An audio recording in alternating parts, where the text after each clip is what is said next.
কিয়ামতের দিন আল্লাহ তাআলা সর্বপ্রথম বিচার করবেন এই রক্তের বিচার। সর্বপ্রথম বিচার হবে কাবিলের।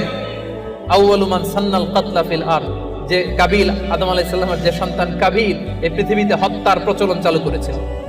এই পৃথিবীর প্রথম হত্যাকারী খুনিকে বলেন তো, কারে মারছিল? এজন্য পৃথিবীতে যত হত্যাকাণ্ড, ওই হত্যার একটা পার্সেন্টেজ গুনাহ ওর আমলনামায় আছে না নাই? কিয়ামতের দিন আল্লাহ দুইটা বিচার দিয়ে শুরু করবেন।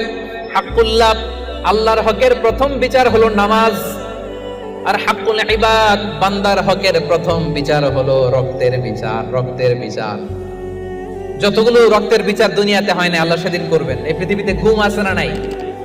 বাংলাদেশের নিউজে শোনেন না, গুম করে ফেলছে, খুন করে ফেলছে, বস্তাবন্দি করে ফেলে দিয়ে আসছে। আহা, দুনিয়ার কেউ দেখে নাই, কোনো প্রমাণও নাই।